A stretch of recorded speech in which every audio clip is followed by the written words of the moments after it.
Hello everyone, good morning.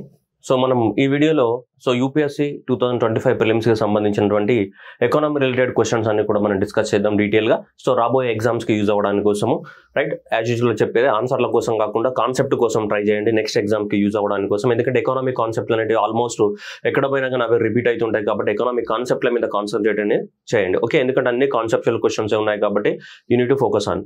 Okay, రెండోది వచ్చేస్తే మనకి ఏపీపీఎస్సీ కానీ యూపీఎస్సీ ప్రిపేర్ అవుతున్న వాళ్ళు, ఆంధ్రప్రదేశ్ వాళ్ళు అయితే మనకి అమరావతి ఆన్లైన్ని సబ్స్క్రైబ్ చేయండి. అదే తెలంగాణ వాళ్ళైతే పాలపిట్ అనేది మనకి యాప్ పేరు కూడా అమరావతి ఆన్లైన్ అకాడమీ యాప్ ఉంటుంది. సో ఈ తెలంగాణ వాళ్ళకైతే పాలపిట్ట ఆన్లైన్ అకాడమీ అనే యాప్ ఉంటుంది. సో యూట్యూబ్ ఛానల్స్ కూడా సేమ్ ఉంటాయి, టెలిగ్రామ్ ఛానల్స్ కూడా సేమ్ ఉంటాయి మనకి. సో మీరు పీడిఎఫ్స్ కోసం టెలిగ్రామ్ ఛానల్స్లలో జాయిన్ అవ్వండి. సో పాలపిట్ట ఆన్లైన్ అకాడమీ, ఏపీ వాళ్ళైతే అమరావతి ఆన్లైన్ అకాడమీ జాయిన్ అవ్వండి. ఓకే, సో యూపీఎస్సీ ప్రిపేర్ అయినా కానీ మనం కూడా యూపీఎస్సీ కంటెంట్ని జూన్ నుంచి ప్రొవైడ్ చేయడం జరుగుతుంది.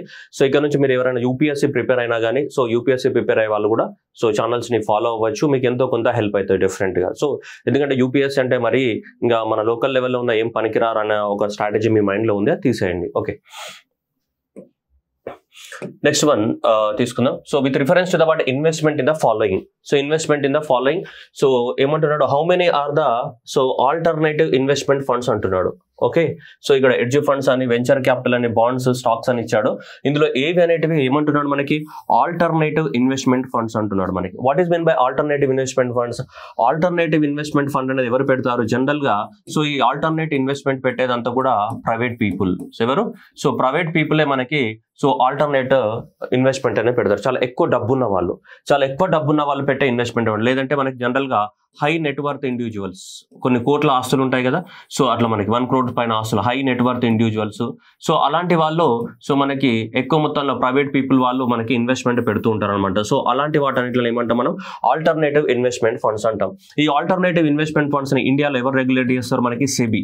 సో మనకి securities exchange board of India, SEBI ఏదైతే ఉందో, సెబీ రెగ్యులేషన్ లో ఉంటాయి ఇవన్నీ కూడా. ఇది ఆల్టర్నేటివ్ ఇన్వెస్ట్మెంట్స్ ఫండ్ అని.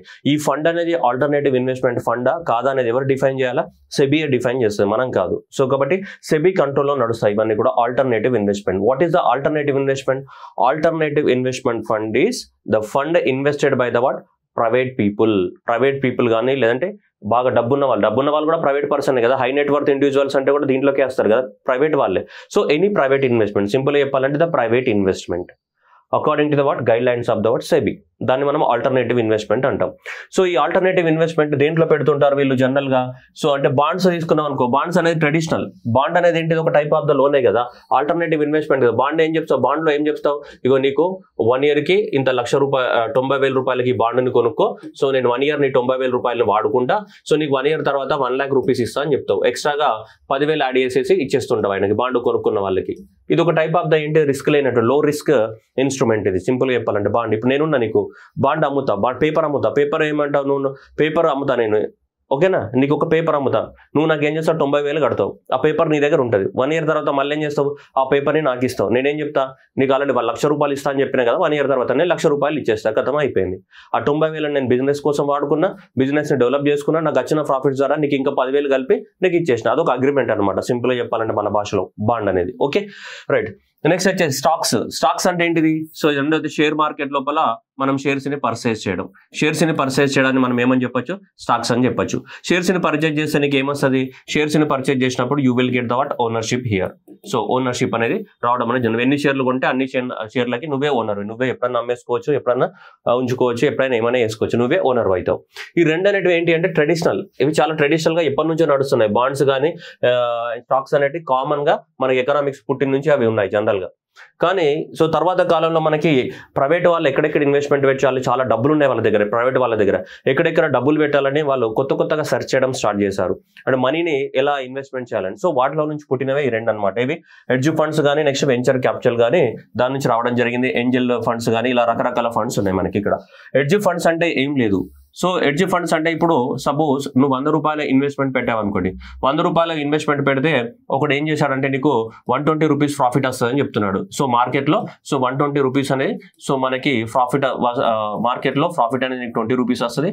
టోటల్ గా నీకు ₹120 అనేది రిటర్న్ రూపంలో ఉంటుంది. ₹20 అనేది ఎఫెక్టివ్ రిటర్న్ అని చెప్తాడు. అంటే ₹20 ప్రాఫిట్ వస్తుందని చెప్తున్నాడు. కానీ ఎడ్జ్ ఫండ్ లో పెట్టామనుకో వాళ్ళు ఏం చేస్తారు తెలుసా? హెడ్జ్ ఫండ్ వాళ్ళు ఏం చేస్తారంటే మార్కెట్లో వచ్చిన రిటర్న్ కన్నా మేము ఎక్కువ తీసుకొస్తాము అని చెప్తారనమాట. ఎలా తీసుకొస్తారంటే అది వాళ్ళ స్ట్రాటజీ అంతే. Hedge funds are specialised funds అంతే. To get the what returns more than market returns, market return కన్నా ఎక్కువ రిటర్న్స్ ఇస్తామని చెప్పేసి మనం ఇన్వెస్ట్మెంట్ని అట్రాక్ట్ చేస్తూ ఉంటాం అనమాట. అలాంటి ఫండ్సే హెడ్జ్ ఫండ్స్ అంటే. సపోజ్ ఇప్పుడు 100 రూపాయల పైన వీడు ఏమంటాడంటే మార్కెట్లో నీకు 122 వస్తుంది, 120 రూపీస్ వస్తుంది, నేను నీకు ఒక 140 రూపీస్ వరకు నేను ప్రాఫిట్స్ తీసుకురాగలను, సో నీకు ఓవరాల్గా ఎఫెక్టివ్గా నీకు 40 రూపీస్ అనే ప్రాఫిట్ ఉంటుంది, టోటల్గా నీకు 40 రూపీస్ అని లాభం అవుతుంది, నా దగ్గర ఇన్వెస్ట్మెంట్ పెడితే అంటాడు. అలాంటి ఫండ్స్ అని హెడ్జ్ ఫండ్స్ అంటాం. అంటే ఏంటిది, హెడ్జ్ ఫండ్స్ అనేటివి మార్కెట్లో ఉన్న దానికన్నా కూడా ఎక్కువగా ప్రాఫిట్స్ ని మీకు ఇస్తామని చెప్పేసి మనీని ఏం చేస్తారు, మనకి పూల్ చేస్తారనమాట. మనీ పూలింగ్ అంటే మనీని కలెక్ట్ చేయడము, మనీని అట్రాక్ట్ చేయడము, ఈ మనీని పూలింగ్ చేస్తారనమాట. అలాంటి ఫండ్స్ ని జనరల్గా ఏమంటాం మనం, హెడ్జ్ ఫండ్స్ అని చెప్తాం. అవుట్ పర్ఫార్మ్ దాన్ మార్కెట్ వాల్యూ, మార్కెట్ వాల్యూ కన్నా ఎక్కువగా మేము ప్రాఫిట్స్ తీసుకొస్తామని చెప్పేసి వాళ్ళు ఫండ్స్ ని కలెక్ట్ చేస్తుంటారు. అలాంటి వాటిని హెడ్జ్ ఫండ్స్. మళ్ళీ హెడ్జ్ ఫండ్స్ ఎక్కడ ఇన్వెస్ట్మెంట్ పెడతారు, మళ్ళీ తీసుకపోయి షేర్ మార్కెట్లోనో ఇంకా వేరే వేరే వాటిలో పెడుతూ ఉంటారు మళ్ళీ. ఓకేనా. సో కాబట్టి ఇది ఒక ఆల్టర్నేటివ్ ఇన్వెస్ట్మెంట్ ఫండ్. ఓకేనా, ఎందుకంటే ప్రైవేట్ ఇండివిజువల్స్ వాళ్ళు పెడుతూ ఉన్నారు దీన్ని, సో ఎక్కువ ప్రాఫిట్స్ ఇస్తామని చెప్పేసి. ఓకేనా. జనరల్ ఇన్వెస్ట్మెంట్ ఏంటిది, బాండ్స్ అనేటివి, స్టాక్స్ అనేటివి జనరల్ గా రెగ్యులర్ నార్మల్ ఇన్వెస్ట్మెంట్ మెథడ్స్ అవి. కానీ ఇది అదర్ దాన్ ఇవి బాండ్స్ స్టాక్స్ కాకుండా మిగతావన్నీ కూడా ఆల్టర్నేటివ్ అనమాట. Other investment methods, alternative investment method. Next venture capital. So ఈ వెంచర్ క్యాపిటల్ అంటే ఏంటిది, ఈ వెంచర్ క్యాపిటల్ కానీ మనకి ఏంజిల్ ఫండ్స్ కానీ ఇవన్నీ ఉంటాయి. ఈ వెంచర్ క్యాపిటల్ అంటే ఏంటంటే బాగా ఈ హై నెట్వర్త్ ఇండివిజువల్స్ కానీ ప్రైవేట్ పర్సన్స్ వాళ్ళు ఉంటారు కదా, వీళ్ళు ఏం చేస్తారంటే చిన్న చిన్న స్టార్ట్అప్ కంపెనీస్ ఉంటాయి కదా, ఆ స్టార్ట్అప్స్ మనకి ఏం చేస్తారు, ఎంకరేజ్ చేయడం అనేది జరుగుతుంది. స్టార్ట్అప్స్ ఎంకరేజ్ చేస్తారు అంటే స్టార్ట్అప్ లో ఇన్వెస్ట్మెంట్ పెడతారు. స్టార్ట్అప్ లో ఇన్వెస్ట్మెంట్ పెట్టేస్తే ఏమవుతుంది, వీళ్ళు కూడా ఆ స్టార్ట్అప్ లో వన్ ఆఫ్ ద ఏమవుతారు, మనకి ఓనర్స్ అవుతారు. ఆ స్టార్ట్అప్స్ లో వన్ ఆఫ్ ద ఓనర్స్ అవుతారు. అందులో 10%, 20%, 15% షేర్స్ లో వాళ్ళు తీసేసుకుని దాంట్లో ఓనర్ అయిపోతారు అనమాట. సో దాన్ని వెంచర్ క్యాపిటల్ అని చెప్తారు. లోన్ కూడా ఇవ్వచ్చు కదా, లోన్ ఇచ్చినప్పుడు మళ్ళీ లోన్ ఇచ్చినప్పుడు ఏమవుతుంది, మళ్ళీ ఆ స్టార్ట్అప్ కంపెనీ లోన్ తీసుకోవాలి, మళ్ళీ ఇంట్రెస్ట్ తో సహా అవన్నీ కట్టాలి. అదంతా పెద్ద రిస్క్. అందుకని చెప్పేసి జనరల్ గా స్టార్ట్అప్ కంపెనీస్ కూడా ఏం చేస్తాయి, ఎవరైనా పెద్ద పెద్ద హై నెట్వర్త్ ఇండివిజువల్స్ ఉంటే వాళ్ళ ద్వారా ఇన్వెస్ట్మెంట్ పెట్టమంటే వాళ్ళకి కొంచెం షేర్ ఇచ్చేస్తాయి. సో ఇక్కడ వెంచర్ క్యాపిటల్ కూడా అలాంటిది అనమాట. పెద్ద పెద్ద high private individuals, high net worth individuals, బాగా డబ్బున్న వాళ్ళు ఎవరైతే ఉంటారో ప్రైవేట్ కంపెనీస్ కానీ పెద్ద పెద్దవి, ఆ స్టార్ట్అప్ కంపెనీస్ లో ఇన్వెస్ట్మెంట్ చేస్తాం. ఇప్పుడు టాటా కంపెనీ ఉంది, టాటా చాలా స్టార్ట్అప్స్ లలో ఇన్వెస్ట్మెంట్ పెట్టింది. మనకి టాటా కంపెనీ అనేది బిగ్గెస్ట్ కంపెనీ, బట్ చాలా స్టార్ట్అప్ లలో ఇన్వెస్ట్మెంట్ పెట్టింది as a part of the venture capital. అంటే ఆ స్టార్ట్అప్ లో ఇన్వెస్ట్మెంట్ పెట్టి ఆ స్టార్ట్అప్ లో కొద్దిగా షేర్ తీసేసుకుంటుంది అనమాట కంపెనీస్. ఓకేనా. సో అది కొద్దిగా ఆల్టర్నేటివ్ అనమాట. సో ఇది కూడా ఆల్టర్నేటివ్ ఫండ్ అనమాట మనకి. ఓకే, ఏంజల్ ఫండ్స్ కూడా ఇలాంటివి ఉంటాయి మనకి. సో అది కూడా ఒక ఆల్టర్నేటివ్ ఇన్వెస్ట్మెంట్ ఫండే. కానీ ఇక్కడ ఇచ్చిన ఆప్షన్ లో మనకి రెండే ఉన్నాయి. సో ఎడ్జెస్ కానీ ఏంటంటే వెంచర్ క్యాపిటల్ కానీ. ఈ బాండ్స్ అనే స్టాక్ అనేది ఏంటి మనకి ట్రెడిషనల్ అనమాట. సో ఓన్లీ ఏంటిది మనకి 2 మాత్రమే కరెక్ట్ అనమాట మనకి. Okay, next which of the following is the RBI functions అన్నాడు. సో ఇన్కమ్ ఆర్బీఐ ఫంక్షన్స్ అనే which of the following the sources of the income, sources of the income for the what RBI అన్నాడు. ఆర్బీఐకి income ఎక్కడి నుంచి వస్తుందని అడుగుతున్నాడు. ఆర్బీఐకి income ఎక్కడి నుంచి వస్తుందని అడుగుతాడు. జనరల్ గా మనము ఆల్రెడీ మనకు జనరల్ గా మీరు చూస్తుంటారు treasury bills. Treasury bills are nothing but ఏం చేస్తారు, ట్రెజరీ బిల్స్ అంటే ఏంటి, buying and selling of the what government సెక్యూరిటీసే కదా, గవర్నమెంట్స్ యొక్క బాండ్స్ ని అమ్మడం కొనడమే కదా జనరల్ గా. దాన్ని ట్రెజరీ బిల్ మనం ఆప్షన్ అని చెప్తుంటాం. మనం ఈకుబీర్ అనే ప్లాట్ఫామ్ ద్వారా జరుగుతూ ఉంటాయి జనరల్ గా. సో ఇక్కడ ఏం చెప్తున్నాడు, buying and the selling of the what government bonds ఎవరు చేస్తారు, ఆర్బీఐ చేస్తుంటది, right. And buying and selling of the what foreign currency కూడా మనకి ఎక్కడ పోయినా మన ఫారిన్ కరెన్సీ భారతదేశంలో ఫోరెక్స్ రిజర్వ్స్ అన్ని కూడా ఎవరు ఉంటాయి, మనకి ఆర్బీఐ దగ్గరలోనే ఉంటాయి కదా. మనకి ఇక్కడ ఫారిన్ కరెన్సీ కావాలన్నా కానీ ఎవరి దగ్గర ఉంటుంది, ఆర్బీఐ దగ్గరనే ఉంటుంది. అంటే ఆర్బీఐ దగ్గర అంటే మనం డైరెక్ట్ ఆర్బీఐకి వెళ్ళాం, ఆర్బీఐ వీళ్ళని వాడుకుంటుంది, ఎవరిని, బ్యాంక్స్ ని వాడుకుంటుంది. నువ్వు ఇప్పుడు అమెరికాకి వెళ్ళాలనుకుంటున్నావు, అమెరికాకి వెళ్ళాలనుకున్నప్పుడు నీకు డాలర్స్ కావాలి కదా, ఈ డాలర్స్ అనేది నువ్వు ఎక్కడికి వెళ్ళి తీసుకుంటావు, బ్యాంక్కి వెళ్ళి తీసుకుంటావు. బ్యాంక్కి ఎవరు ఇచ్చారు, ఆర్బీఐ ఇచ్చారు. ఆర్బీఐ అనే బట్ బ్యాంక్ లో ఏం చేస్తుంది, ఒక మీడియం లాగా వాడుకుంటుంది అనమాట. ఓకేనా, మిడిల్ మ్యాన్ లాగా వాడుకొని సో వాళ్ళకి ఇవ్వమని చెప్తుంది మనకి జనరల్. సో కాబట్టి ఆర్బీఐ అనేది ఈ వర్క్ కూడా చేస్తుంది. ఏంటిది, buying and selling of the what foreign currency ద్వారా కూడా ఏమొస్తుంది, మనకి ఇన్కమ్ అనేది జనరేట్ చేస్తుంది. అసలు పెన్షన్స్ ఫండ్ కి మనకి సంబంధం లేదు. పెన్షన్ ఫండ్స్ కి ఎవరు ఉంటారు, మనకి PFRDA, pension fund regulatory development authority of India, PFRDA ఉంది. అండ్ ప్రైవేట్ కంపెనీస్ కి ఆర్బీఐ లోన్స్ ఇస్తుందా, ఇవ్వదు. ఓన్లీ గవర్నమెంట్ కే ఇస్తాయి. సెంట్రల్ గవర్నమెంట్స్ కి, స్టేట్ గవర్నమెంట్స్ కి లోన్స్ ఇస్తాయి మనకి ఆర్బీఐ అనేది తప్ప. మనకి ప్రైవేట్ కంపెనీస్ కి ఆర్బీఐ లోన్ ఇవ్వదు. సో లోన్ ఇవ్వడానికి ఒకవేళ ఇక్కడ గవర్నమెంట్ కానీ ఇచ్చేస్తే అప్పుడు ఇన్కమ్ వస్తుంది మనకి. ఎందుకు, రెపో రేట్ ద్వారా, రివర్స్ రెపో రేట్ ద్వారా, గవర్నమెంట్ బాండ్స్ ద్వారా కూడా అప్పుడు కూడా ఇన్కమ్ వస్తుంది గవర్నమెంట్ కి. ఓకే, రివర్స్ రెపో రేట్ ద్వారా రాదు, సారీ రెపో రేట్ ద్వారా. Okay right. నెక్స్ట్ వచ్చేసి printing and distribution of the currency, వీటి ద్వారా కూడా ఇన్కమ్ ఎర్న్ చేస్తుంది కదా. Printing and distribution of the currency ద్వారా కూడా ఇన్కమ్ ఎర్న్ చేయడానికి అవకాశం ఉంది. సో ఇవన్నీ కూడా మనకి ఏంటిదంటే ఆర్బీఐకి ఇన్కమ్ ని తీసుకొస్తాయి. సో పెన్షన్ ఫండ్ కి అసలు సంబంధము లేదు, అండ్ లెండింగ్ ప్రైవేట్ కంపెనీస్ కి అసలు లోన్స్ ఇవ్వదు. ఓకే, గవర్నమెంట్స్ కి మాత్రమే లోన్స్ ఇస్తుంది. సో వీటి ద్వారా కానీ ఆర్బీఐకి ఏమొస్తుంది, ఇన్కమ్ అనేది రావడానికి ఛాన్సెస్ ఉన్నాయి. ఆప్షన్ ఉందా? 1, 2, 5.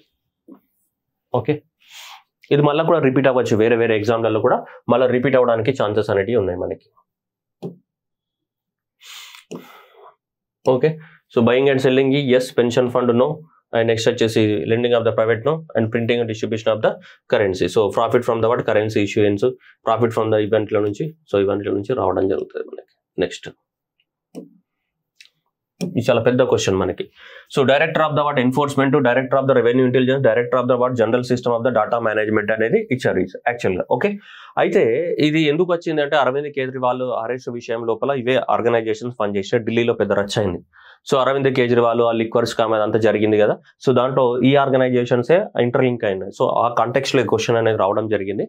మనకి చూసుకుంటే డైరెక్టర్ ఆఫ్ ఎన్ఫోర్స్మెంట్ కానీ, director of revenue intelligence and director of the so ఇవి ఇచ్చాడు క్వశ్చన్ లో. ఫస్ట్ ఆఫ్ ఆల్ ఫంక్షన్స్ అన్నాడు, సమ్ ఆఫ్ ఇట్స్ ఫంక్షన్స్ ఏమి.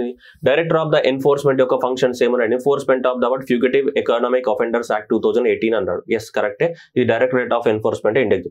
డైరెక్టర్ ఆఫ్ ద ఇక్కడ ఏమైనా రెవెన్యూ ఇంటెలిజెన్స్ అన్నాడు, that is enforces customs act కానీ, నార్కోటిక్ యాక్ట్స్ కానీ ఇంప్లిమెంట్ చేస్తారు. Director of the general systems ఏంటిదంటే ఐటీ డేటాని ఎప్పటికప్పుడు బ్యాకప్ చేస్తూ ఉంటారు మనకి. ఓకేనా, సో ఇది కూడా మనకి ఏంటిదంటే ministry of the home affairs కాదు, ఇది కూడా మినిస్ట్రీ ఆఫ్ ద ఫినాన్స్ కిందనే పనిచేస్తుంది అనమాట. ఇది మినిస్ట్రీ చూడండి, department of revenue ministry of finance correct, department of the revenue ministry of the finance. So ఇది కూడా ఇక్కడ ministry of the home affairs అని ఇచ్చాడు, ministry of the home affairs కాదు. సో ఇది కూడా మనకి same, so department of the finance కిందనే, డిపార్ట్మెంట్ ఆఫ్ రెవెన్యూ కిందనే వర్క్ చేయడం అనేది జరుగుతుంది మనకి జనరల్ గా తీసుకుంటే. ఇప్పుడు చూద్దాం directorate of the enforcement. So FEMA act కానీ, prevention of money laundering act కానీ, ఫ్యూగినిక్ ఎకనామిక్ అఫెండర్ యాక్ట్స్ కానీ ఇవన్నిట్లను కూడా మనకి ఇంప్లిమెంట్ చేయడం జరుగుతుంది. ఎవరు? ఎన్ఫోర్స్మెంట్ డైరెక్టర్ అనేది ఈ 3 చట్టాలని, ఫారెన్ ఎక్స్చేంజ్ మేనేజ్మెంట్ యాక్ట్ కానీ, so prevention of the money laundering act కానీ, అండ్ ఫ్యూగేటివ్ ఎకనామిక్ అఫెండర్స్ యాక్ట్ కానీ, ఈ 3 కూడా మనకి సో ఇంప్లిమెంట్ చేయడం జరుగుతుంది. మినిస్ట్రీ ఆఫ్ ద రెవెన్యూ కింద పనిచేస్తుంది ministry of finance. Directorate of the revenue intelligent, anti smuggling కానీ, enforcement of the customs act కానీ, నార్కోటిక్ యాక్ట్ కానీ ఇవన్నీ కూడా వీళ్ళ కింద ఉంటాయి. సో మేజర్ గా వీళ్ళకి సహకరిస్తుంది central board of the direct taxes వీళ్ళకి, అండ్ ఇది కూడా department of revenue ministry of the finance కిందనే వర్క్ చేయడం అనేది జరుగుతుంది మనకి. ఓకేనా, ఏది డైరెక్టరేట్ ఆఫ్ ద రెవెన్యూ ఇంటి యాంటీ స్మగ్లింగ్ కానీ, customs enforcement of the customs act కానీ, నార్కోటిక్ యాక్ట్స్ కానీ ఇవన్నిట్ల పైన. ఓకేనా, next directorate of the systems and, ఇక్కడ పేరులోనే ఉంది director general of the systems and data management అని. సో ఐటీ సిస్టమ్స్ కానీ, డాటా అనలిటిక్స్ కానీ, టెక్నికల్ సపోర్ట్ అనేది, సో ఇండైరెక్ట్ ట్యాక్సెస్ డిపార్ట్మెంట్ కి టెక్నికల్ సపోర్ట్ ఇస్తుంది అనమాట ఈ ఆర్గనైజేషన్. సో ఇది కూడా central board of the Indian direct customs కి దానికి అటాచ్ అయి ఉంటుంది. మీ డిపార్ట్మెంట్ ఆఫ్ రెవెన్యూ కింద పనిచేస్తుంది ministry of the finance. So కాబట్టి ఇక్కడ ఇప్పటికైనా గుర్తుపెట్టుకోవాలి, director of the revenue intelligence వీళ్ళు ఇవి చేస్తారు, యాంటీ స్మగ్లింగ్ యాక్టివిటీస్ ని కానీ, కస్టమ్స్ యాక్ట్ ని కానీ, నార్కోటిక్ యాక్ట్స్ కానీ వీళ్ళు ఎవరు? Directorate of the revenue intelligence వాళ్ళు చేస్తూ ఉంటారు మనకి. అర్థమైందా? Director of the revenue intelligence, anti smuggling కానీ ఇవన్నిట్లను కూడా. ఓకే, ఇక్కడ ఇవి డైరెక్టర్ ఆఫ్ ఇవి. ఓకేనా, ఈ చట్టాలను ఇంప్లిమెంట్ చేస్తూ ఉంటాయి మనకి. క్వశ్చన్ అదే ఇచ్చాడు మనకి. So clear, director of enforcement. So ఇవన్నీ తీసుకుంటే వీటి యొక్క ఫంక్షన్స్ అన్ని కరెక్ట్ గా ఇచ్చాడు, ప్రతిదానికి ఫంక్షన్స్ అనేది కరెక్ట్ గా ఇచ్చాడు. ఇక్కడ కూడా కరెక్ట్ గా ఇచ్చాడు. ఇక్కడ కూడా సేమ్ ఉండాలి, ఏముండాలి? Department of the revenue and ministry of the ఫైనాన్సే ఉండాలి. ఓకే, సో కాబట్టి అప్పుడు ఏమైతే ఇది తప్పు అవుతుంది. ఇక్కడ వరకు కరెక్టే, ఫంక్షన్ కరెక్టే, సో అది తప్పు అది. సో దెన్ ఆటోమేటిక్ ఏమైతే 2 మాత్రమే కరెక్ట్ అవుతాయి ఇక్కడ. సో 2 మాత్రమే కరెక్ట్ అవుతాయి. ఇది ఒక్కటి మినిస్ట్రీ ఆఫ్ ద, ఇది కూడా సేమ్ ఇలా ఇచ్చుంటే department of the revenue ministry of finance అని ఇక్కడ ఇచ్చి ఉంటే, సో అప్పుడు ఏమైతే మనకి 3 కరెక్ట్ అవుతాయి. 3 కరెక్ట్ అవుతాయి. ఈ క్వశ్చన్ కొంచెం ట్రిక్కీ క్వశ్చనే, బట్ ఇప్పటికైనా మనం నేర్చుకుందాం. సో ఇప్పటికైనా మీరు నేర్చుకోవాల్సింది అది కాదు, ఎప్పటికైనా నేర్చుకోవాల్సింది ఎవరు ఏ చట్టాన్ని ఇంప్లిమెంట్ చేస్తారనేది ఇప్పటికైనా నేర్చుకోవాలి. డైరెక్టరేట్ ఆఫ్ రెవెన్యూ ఎన్ఫోర్స్మెంట్ కానీ, director of the revenue intelligence కానీ, directorate general of the wheel కానీ, సో ఎవరు ఏ యాక్ట్ని ఇంప్లిమెంట్ చేస్తారు, ఎవరికి అటాచ్ అయినారు, ఈ 3 డిపార్ట్మెంట్స్ కూడా department of revenue, department of revenue, department of revenue, ministry of finance కిందనే. ఎప్పుడు మనం న్యూస్ లో చూస్తుంటాం ఈడీ వచ్చిందని, రెవెన్యూ ఇంటెలిజెన్స్ వాళ్ళు వచ్చిరని, ఇవి ఎక్కువ మొత్తంలో చూస్తుంటాం న్యూస్లలో. ఇవి ఎక్కువ మొత్తంలో ఈ 2 ఆర్గనైజేషన్స్ ఉంటాయి. ఈడీ ఏంటిది? ఫారెన్ ఎక్స్చేంజ్ మేనేజ్మెంట్ యాక్ట్ కానీ, next prevention of money laundering act కానీ, ఫ్యూగిటివ్ ఎకనామిక్ అఫెండర్స్ యాక్ట్ కానీ, ఈ 3 చట్టాలను ఇంప్లిమెంట్ చేస్తాయి. అంటే ఇవన్నీ కూడా ఏంటి మనకి ఎకనామిక్కి సంబంధించినటువంటి క్రైమ్స్ ఇవి జనరల్గా. ఓకేనా. నెక్స్ట్ ఎకనామిక్ టెర్రరిజం అని చెప్పింది సుప్రీంకోర్టు, ఇట్లాంటి చట్టాలను వైలేట్ చేయడం. Next directorate of revenue intelligence, ఈ యాంటీ స్మగ్లింగ్ కానీ, enforcement of the customs act కానీ, నార్కోటిక్స్ కానీ, సో ఇవన్నీ కూడా రెవెన్యూ ఇంటెలిజెన్స్ కిందకి వస్తాయి. నార్కోటిక్స్ కానీ ఇవన్నీ కూడా. ఓకే, కొంచెం నార్కోటిక్స్ అనేది ఇప్పుడు న్యూస్లో ఉంది కాబట్టి మళ్ళీ ఇంపార్టెంట్ మనకి నార్కోటిక్ యాక్ట్స్ కానీ ఇవన్నీ కూడా రెవెన్యూ ఇంటెలిజెన్స్ కిందకి రావడం అనేది జరుగుతుంది. ఓకే, ఫ్యూచర్లో మనకి క్వశ్చన్ రావడానికి. Okay right.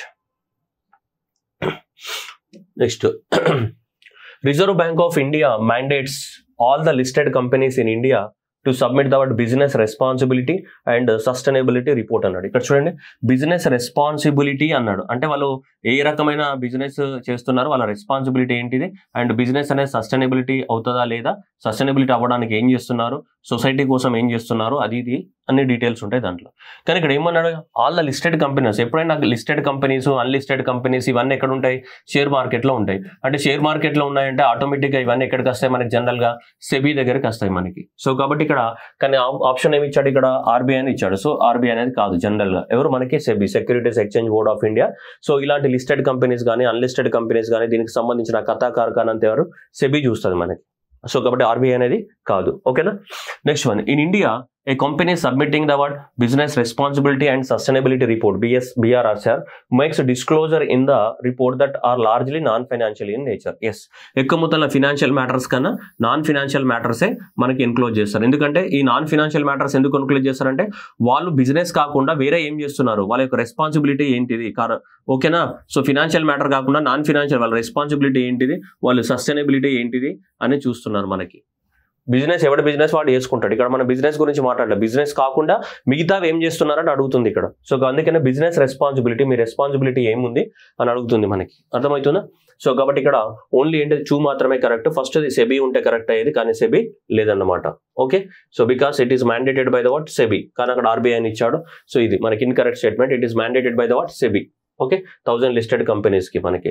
సో మేజర్గా ఇవన్నీ ఇట్లాంటివి ఎన్విరాన్మెంట్ ప్రొటెక్షన్ కోసం ఏం చేస్తున్నారు, జనాల సోషల్ వెల్బీయింగ్ కోసం ఏం చేస్తున్నారు, గుడ్ గవర్నెన్స్ ప్రాక్టీసెస్ ఏం చేస్తున్నారు, అట్లాంటివన్నిట్లను కూడా డిస్క్లోజ్ చేయాల్సి ఉంటుంది మనకి. ఓకేనా. సో అది గుర్తుపెట్టుకోవాలి. మనకి దాదాపు 2022-23 దాదాపు 1000 కంపెనీస్, లిస్టెడ్ కంపెనీస్ అన్ని కూడా మనకి సబ్మిట్ చేయాల్సి వచ్చిందనమాట మనకి. ఓకేనా. సో ఇవన్నీ కూడా ఏది, so environmental, social wellbeing and the so మనకి గవర్నెన్స్ అనమాట. వీటిని మనం షార్ట్ కట్లో ఈఎస్జీ ఆస్పెక్ట్స్ అని చెప్తుంటాం. ఈఎస్జీ అంటే ఇవి ఎన్విరాన్మెంట్ ప్రొటెక్షన్ చేయడానికి కంపెనీస్ ఏం చేస్తున్నాయి, సోషల్ వెల్బీయింగ్ కోసం కంపెనీస్ ఏం చేస్తున్నాయి, గుడ్ గవర్నెన్స్ ప్రాక్టీసెస్ కోసం కంపెనీస్ ఏం చేస్తున్నాయి, అవి డిస్క్లోజ్ చేయాలి జనరల్. ఇవే కాదు వీటితో పాటు ఇలాంటివి. అంటే అందువల్లనే వీటన్నిటిలో ఏమంటున్నాం, ఫినాన్షియల్ అని చెప్పట్లేదు, మనం ఏమంటున్నాం నాన్ ఫినాన్షియల్ అని చెప్తున్నాం. ఎందుకు ఇలా నాన్ ఫినాన్షియల్ మ్యాటర్ని డిస్క్లోజ్ చేయమని చెప్తున్నాం అంటే, కంపెనీస్ అనేవి మరి ఓవర్ యాక్షన్ చేయకుండా, కంపెనీస్ కూడా సొసైటీ యొక్క డెవలప్మెంట్లో ఏముండాలి, రోల్ అనేది ఉండాలి. కంపెనీ కూడా ఏంటి మనకి సొసైటీ యొక్క డెవలప్మెంట్లో ఏముండాలి, మనకి రోల్ అనేది ఉండాలి. సో అందుకని చెప్పేసి సో అలా ఇవ్వడం అనేది జరిగింది మనకి. Clear.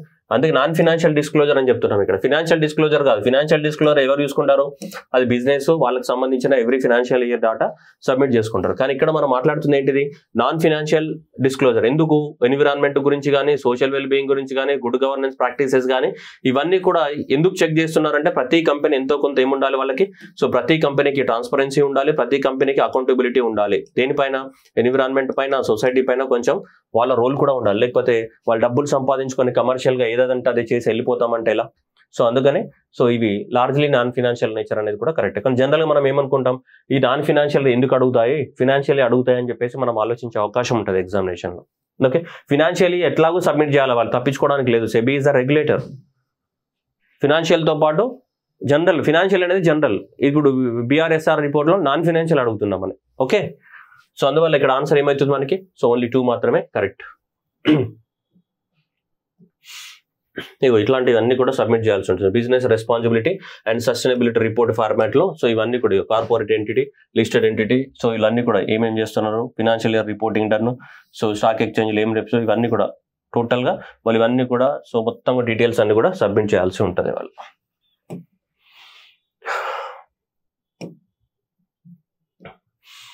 In India, income from the allied agriculture activities like poultry farming and wool rearing in the rural areas exempted from the what any tax. In India, rural agriculture land is not considered as what capital asset under the provisions of the what Income Tax Act 1961 అన్నాడు.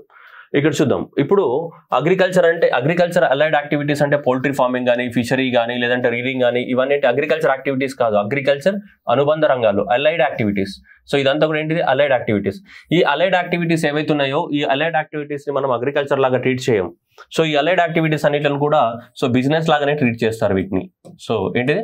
మనకు business ఏదైతే ఉందో so that is a business లాగానే treat చేస్తాం. మనం business లాగానే treat చేస్తాం కాబట్టి సో ఆటోమేటిక్ గా అవన్నీ కూడా ఏమైతే మనకి ఖచ్చితంగా సో ఇన్కమ్ ట్యాక్స్ పరిధిలోకి రావడం అనేది జరుగుతుంది. Agriculture income exemption. So agriculture land ద్వారా జనరేట్ అయింది మాత్రమే మనకి సో ట్రీట్మెంట్ అనేది జరుగుతూ ఉంటుంది. చూడండి, income derived from the what land used for the what agriculture purposes and related operations మాత్రమే మనకి ఇన్కమ్ నుంచి ఎక్సెప్షన్ సెక్షన్ 10 ప్రకారం. అంతేగాని అగ్రికల్చర్ అలైడ్ యాక్టివిటీస్ అనేది పౌల్ట్రీ కానీ, సో వూల్ రీడింగ్ కానీ, ఫిషరీ కానీ, లైవ్ స్టాక్ కానీ, సో ఇట్లాంటి వాటి అన్నిట్లను కూడా మనం బిజినెస్ యాక్టివిటీస్ లాగానే కన్సిడరేషన్ లోకి తీసుకుంటాం. కాబట్టి డిఫరెంట్ గా వాటన్నిట్లను కూడా మనం కన్సిడరేషన్ లోకి సో చేయడం అనేది జరుగుతుంది. ఓకేనా? Exclusion of the agriculture land from the what capital section 2 ప్రకారము అగ్రికల్చర్ ల్యాండ్ అనేది అవుట్ సైడ్ ద వాట్ మనకి ఎక్స్క్లూషన్ అంటే క్యాపిటల్ అసెట్స్ కింద కన్సిడరేషన్ లోకి తీసుకోము. ఓకేనా? అగ్రికల్చర్ ల్యాండ్ ఏదైతే ఉందో సో ఈ agriculture land is not considered as what capital asset under the provisions of the income tax act 1961. Yes, అది క్యాపిటల్ అసెట్ లాగా మనం కన్సిడరేషన్ లోకి తీసుకోం. జనరల్ గా 10,000 కన్నా జనాభా తక్కువగా ఉన్నటువంటి ఏరియాలలో కనుక సో అగ్రికల్చర్ ల్యాండ్ అనేది లొకేట్ అయి ఉంటే అప్పుడు దాన్ని మనం క్యాపిటల్ అసెట్ కింద కన్సిడరేషన్ లోకి తీసుకోం, నార్మల్ ల్యాండ్ కింద తీసుకుంటాం. దానివల్ల క్యాపిటల్ అసెట్ కింద కన్సిడరేషన్ లోకి తీసుకోమంటే దానివల్ల ఎలాంటి ఇన్కమ్ జనరేట్ అవ్వదు. అండ్ దాన్ని పెద్దగా రైతులు పంటలు పండించుకుంటున్నారు జీవనోపాధి కోసం అని చెప్పేసి ఆ బేసిస్ పైన దాన్ని ఎగ్జామ్ చేయడం జరిగింది అనమాట. అంటే 10,000 కన్నా పాపులేషన్ తక్కువగా ఉన్నటువంటి ప్రాంతాలలో ఉన్నటువంటి అగ్రికల్చర్ ల్యాండ్స్ ఏవైతే ఉన్నాయో ఆ అగ్రికల్చర్ ల్యాండ్స్ ని మనం క్యాపిటల్ అసెట్ గా కన్సిడరేషన్ లోకి తీసుకోం. సార్ తీసుకోవచ్చు కదా, దానికి వాల్యూ ఉంటుంది కదా, అమ్మితే వాల్యూ ఉంటుంది. బట్ దాని ద్వారా జనరేట్ అయ్యే ఇన్కమ్ మీద మనం ఇన్కమ్ ట్యాక్స్ వేయలేం. ఎందుకంటే అది జీవనోపాధి, అది ఇట్ ఈస్ రైట్. అది దేశానికి అన్నం పెట్టడానికి ఒక జీవనోపాధి కోసం ఒక హ్యూమానిటేరియన్ గ్రౌండ్స్ లో తీసేశారు. కానీ చాలా కంపెనీస్ మన ఇన్కమ్ ట్యాక్స్ పైన వేసినటువంటి చాలా కంపెనీస్ ఏం చెప్పినాయంటే అగ్రికల్చర్ ఇన్కమ్ మీద కూడా ట్యాక్స్ వేయాలని చెప్పేశాయి. కానీ అగ్రికల్చర్ ఇన్కమ్ మీద ట్యాక్స్ వేస్తే భారతదేశం మొత్తం బొంబాయి అవుతుంది. మొత్తం ప్రతి ఒక్కరు వచ్చి రోడ్ మీదకి వచ్చి మాకు అసలు అగ్రికల్చర్కి వచ్చేది ఇన్కమ్ అరకొరగా. ఎందుకు ఇన్కమ్ వేయట్లేదు? కాన్స్టెంట్ ఇన్కమ్ ఉండదు వాళ్ళకి. ఎందుకంటే వర్షాలు ఎప్పుడు పడతాయో వర్షాలు ఎప్పుడు పోతాయో తెలియదు. సో అగ్రికల్చర్ మీద కూడా ఇన్కమ్ వేసాం అనుకో మళ్ళీ మన పాతకాలం వస్తుంది. పాతకాలంలో రాజులు వేసేవాళ్ళు కదా పన్నులు, ఖచ్చితంగా కట్టేది దొరలు, ఇక అట్లా అవుతుంది మళ్ళీ.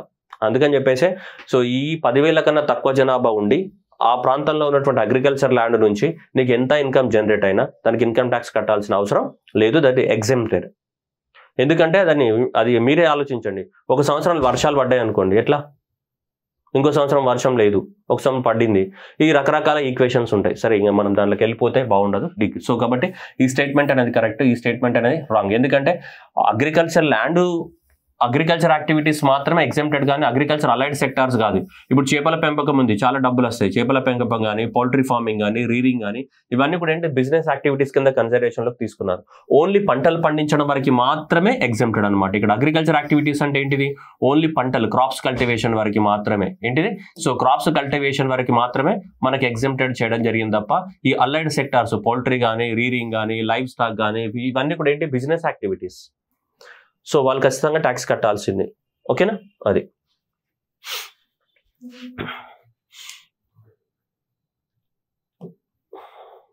చూడొచ్చు మీరు ఇక్కడ. ఓకేనా? నెక్స్ట్ రైట్, ఇది కూడా మనము నేషనల్ క్రిటికల్ మినరల్స్ పార్ట్నర్షిప్ లో చెప్పాను నేను ఆల్రెడీ. మనకు నేషనల్ క్రిటికల్ మిషన్ లో కూడా చెప్పడం జరిగింది. ఓకే, క్రిటికల్ మినరల్ పార్ట్నర్షిప్ లో India has joined the critical mineral partnership. 2022లో మనం సైన్ చేసాం, దాంట్లో ఇండియా జాయిన్ అయింది. ఓకే, అమెరికా స్టార్ట్ చేసింది ఏది నేషనల్ క్రిటికల్ మినరల్షిప్ పార్ట్నర్షిప్ ని, మనం కూడా జాయిన్ అయ్యాం. Okay, India is resource rich country, all the 30 critical minerals that are identified. అసలు మన దగ్గర అన్ని ఉంటే మనం ఎందుకు వేరే దాంట్లో జాయిన్ అవుతాం? లేవు కాబట్టి జాయిన్ అవుతున్నాం. ఏ దేశంలో కూడా 100% అన్ని క్రిటికల్ మినరల్స్ లేవు. క్రిటికల్ మినరల్స్ అంటే ఏంటిది? The minerals which are essential for the growth of the what economy develop అవ్వడానికి కోసము కొన్ని కావాల్సిన మినరల్స్ అనే క్రిటికల్ మినరల్స్ అంటాం. కానీ ఆ మినరల్స్ అందరికీ అన్ని దేశాలలో అందుబాటులో లేవు. కొన్ని దేశాలలో ఉన్నాయి, కొన్ని దేశాలు ఇప్పుడు నికెల్ కానీ, లేకుంటే లిథియం కానీ, డైమండ్స్ కానీ, సో ఇట్లాంటివి కొన్ని దేశాలు ఉన్నాయి, కొన్ని దేశాలు లేవు. టెల్లూరియం కానీ ఇట్లాంటివన్నీ కూడా. సో కాబట్టి ఏ మినరల్స్ అయితే ఎకనామిక్ డెవలప్మెంట్ కోసం అవసరం అవుతాయో అలాంటి మినరల్స్ ఏమంటాం, క్రిటికల్ మినరల్స్ అంటాం. అండ్ అవి షార్టేజ్ ఉంటాయి. కాబట్టి ఆ షార్టేజ్ ఉండకుండా సప్లైని కంటిన్యూగా చేయాలి. సప్లైని కంటిన్యూగా చేయాలి అంటే అన్ని దేశాలు కలిపి ఒక గ్రూప్ ఫామ్ అయింది. దాన్నే క్రిటికల్ మినరల్ పార్ట్నర్షిప్ అని యూఎస్ఏ స్టార్ట్ చేసింది 2022లో. దాంట్లో ఇండియా కూడా జాయిన్ అయ్యింది. సో మన దగ్గర అన్ని మినరల్స్ లేవు, మన దగ్గర షార్టేజ్ ఉన్నాయి, 30 క్రిటికల్ మినరల్స్ లేవు. సో నెక్స్ట్ పార్లమెంట్ అనేది 2023లో అమెండ్మెంట్ చేసి మనకి 24 మినరల్స్ కి లైసెన్స్ ఇవ్వడానికి కోసం మనకి గవర్నమెంట్ అనేది మాడిఫై చేయడం అనేది జరిగింది. సో సెకండ్ మాత్రం ఏంటి, రాంగ్ మన దగ్గర. ఓకే, సో రాంగ్ అయిపోయింది. సో 1 and 3 మాత్రం ఏంటిది, ఇక్కడ పోయింది 1 and 3. So 1 and 3 correct. So mineral security partnership లో మనకి సో ఇండియా అనేది జాయిన్ అయింది 2023లో జాయిన్ అయింది. 2022లో అది ఫామ్ అయితే 23లో జాయిన్ అయింది. సో ఇండియా అనేది 30 క్రిటికల్ మినరల్స్ ని ఐడెంటిఫై చేసింది. కానీ ఇవన్నీ కూడా మన భారతదేశంలో లేవు, అసలు అది కామన్ సెన్స్ ఎక్కడ కూడా.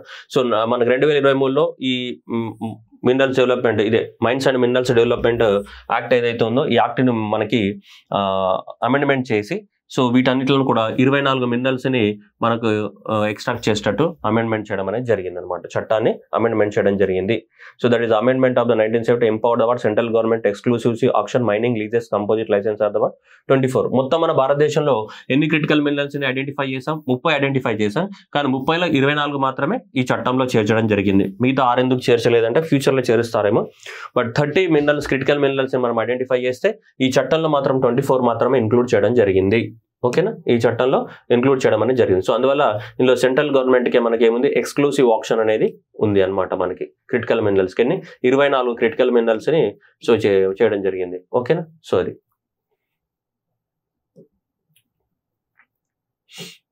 ఇది ఇంటర్నేషనల్ అగ్రిమెంట్. ఇది ఏది ఇంటర్నేషనల్ సెక్యూరిటీ పార్ట్నర్షిప్ అనేది అమెరికా స్టార్ట్ చేయడం జరిగింది. దాంతో ఇండియాతో పాటు ఒక 14 కంట్రీస్ అనేవి దాంట్లో జాయిన్ అయినాయి. నంబర్స్ అనేవి పెరుగుతూనే ఉంటాయి ఇక అది. Okay, right. Next one, regards. As regards return from the investment in a company, generally bond holders are considered as a relatively low risk than stakeholders అంటున్నారు. బాండ్, ఇక్కడ 2 పదాలు వాడారు. ఒకటి బాండ్ హోల్డర్స్ అన్నాడు, ఓకే, ఒకటి ఏంటి బాండ్ హోల్డర్స్ అని చెప్పడం జరిగింది. బాండ్ హోల్డర్స్ ఏమంటున్నాడు, లో రిస్క్ ఉంటుంది. ఎవరికి, బాండ్ హోల్డర్స్ కి, స్టాక్ హోల్డర్స్ కి హై రిస్క్ ఉంటుంది అని చెప్తున్నాడు. 2 పదాలు ఉన్నాయి. రెండో statement, bondholders are the lenders to company versus stockholders are the owners of the company అన్నాడు. ఓకేనా, బాండ్ హోల్డర్స్ గురించి చెప్తారు. మళ్ళీ for the repayment purpose the bondholders are prioritised over the stockholders by the company అని చెప్తున్నాడు. ఓకేనా, so 3 స్టేట్మెంట్లు అనేది ఇవ్వడం అనేది జరిగింది. సరే, ఈ 2 స్టేట్మెంట్లు కరెక్టే అండ్ స్టేట్మెంట్ 1 కూడా ఎక్స్ప్లెయిన్ చేస్తుంది. ఇది ఆన్సర్ దీనికి. ఓకే, ఎలా అనేది మనం పాయింట్. ఇప్పుడు ఇలాంటి కాన్సెప్ట్లు మనం అర్థం చేసుకోవాలి. ఫ్యూచర్ ఇది బేసిక్ అనమాట. మనకి స్టాక్ మార్కెట్ గురించి చదవడానికి కోసం మనకి ఇచ్చేంటిది బేసిక్ క్వశ్చన్ ఇది. సో ఇంతకుముందు మనకి సరే బాండ్స్ ఇవి అన్నాడు, ఒక లో రిస్క్ అన్నాడు, హై రిస్క్ అన్నాడు. ఇది చూద్దాం ఒక్కసారి. Okay,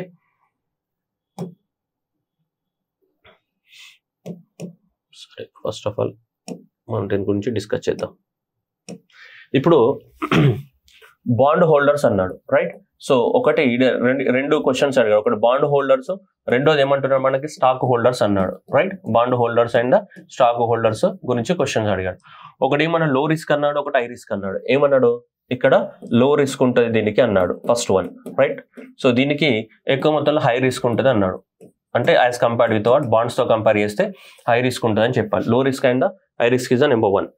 number 2, so low risk and high risk. Number 2 ఏమన్నాడు, ఇందులో ఇది లోన్ లాగా ఉంటుంది. ఇక్కడైతే ఏంటిది, ఇక్కడ ఓనర్షిప్ వస్తుంది అని చెప్తున్నాడు. Okay, right. సో నెక్స్ట్, ఒకవేళ కంపెనీ అనేది క్లోజ్ చేసే టైం లోపల సో దీనికి ఎక్కువ ప్రియారిటీ ఇస్తారు. ఓకేనా, బాండ్ హోల్డర్స్ కి ప్రియారిటీ ఎక్కువ ఉంటుంది. So next, after the bondholders కి పేమెంట్ చేసిన తర్వాత, so okay, so bond holders payment చేసిన తర్వాతనే మనకి స్టాక్ హోల్డర్స్ కి ప్రియారిటీ ఇస్తారని చెప్తున్నాడు. క్వశ్చన్ ఇదంతా క్వశ్చన్ వాడిచ్చింది, మనం చెప్పట్లేదు. ఇవన్నీ నిజమా కాదని అంటాడు. ఇప్పుడు first of all bondholders అంటే ఏంటిది మనం తెలుసుకోవాలి. ఇప్పుడు బాండ్ హోల్డర్స్, బాండ్ ఎవరోసం ఎక్స్ కంపెనీ అనుకుందాం. ఎక్స్ అనే ఒక కంపెనీ ఉంది. ఓకే, సో ఈ ఎక్స్ అనే కంపెనీ నీకు బాండ్ అమ్మింది. ఓకేనా, బాండ్ అంటే నువ్వు రాజు, ఓకే. సో రాజుకి బాండ్ అమ్మింది.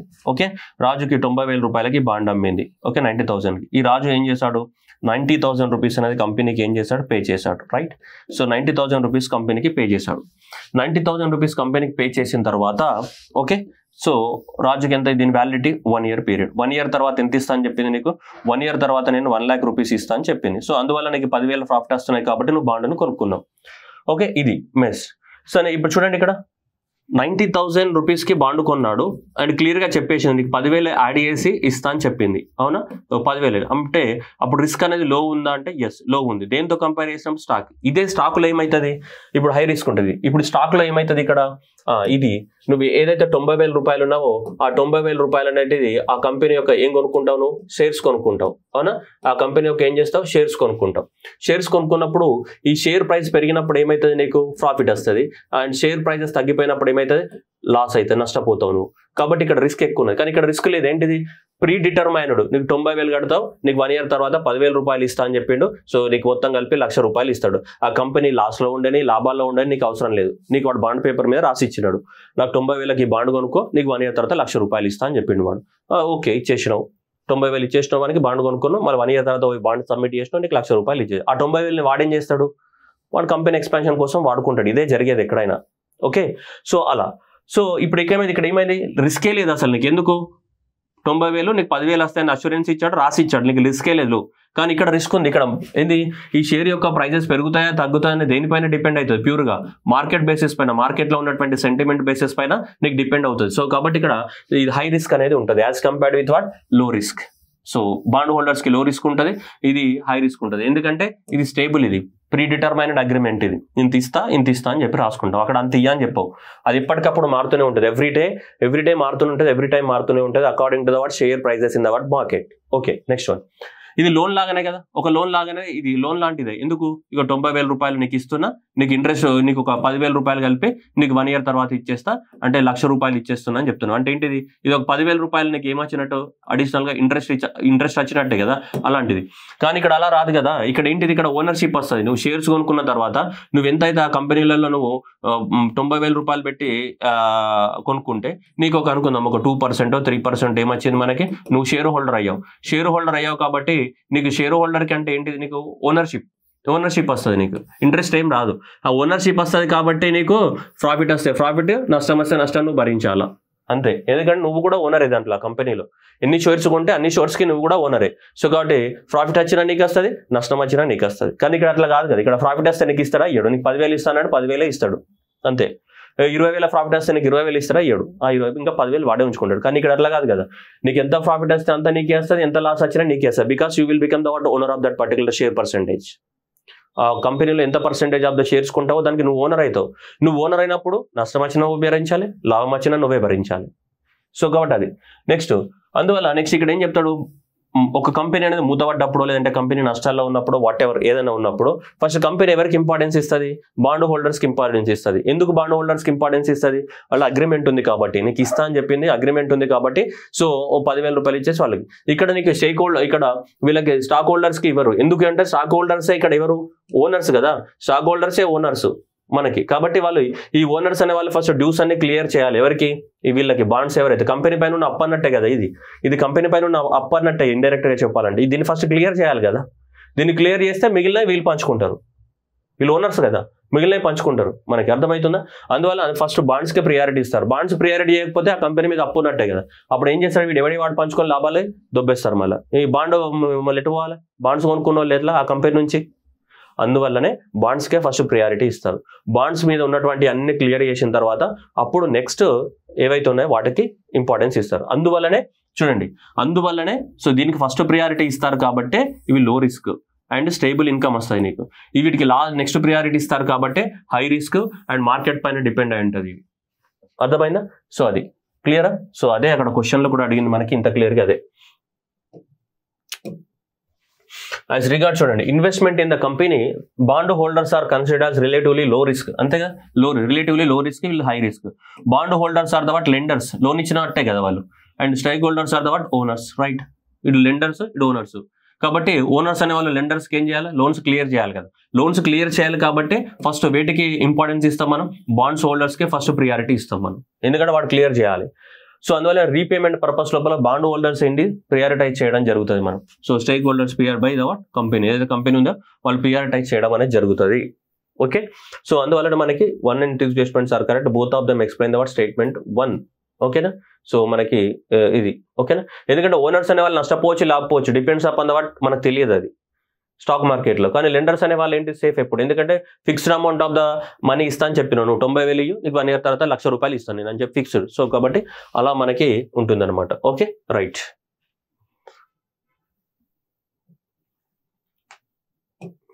క్లియర్ కదా. సో ఇది మనకి జనరల్గా మీరు గుర్తుపెట్టుకోవాలి.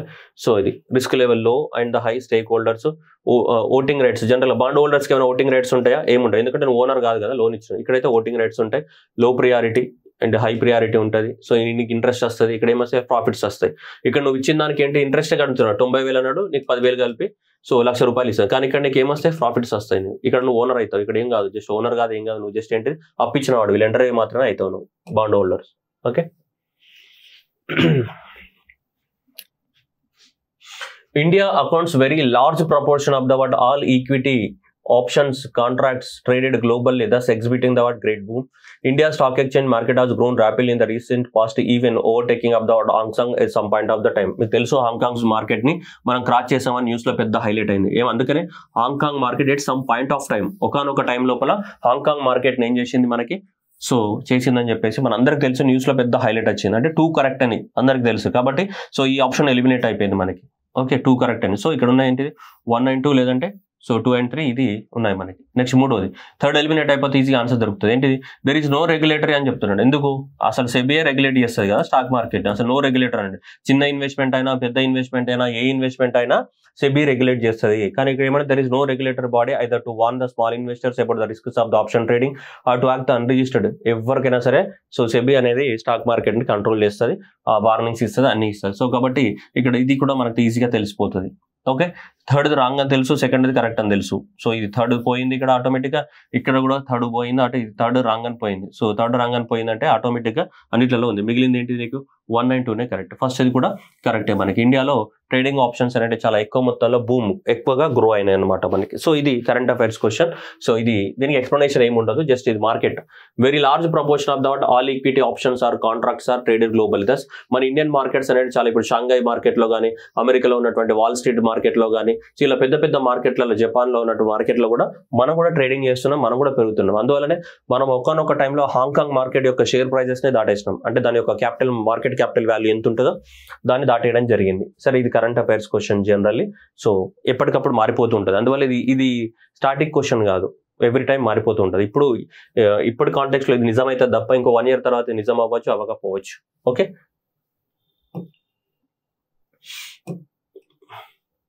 Next one,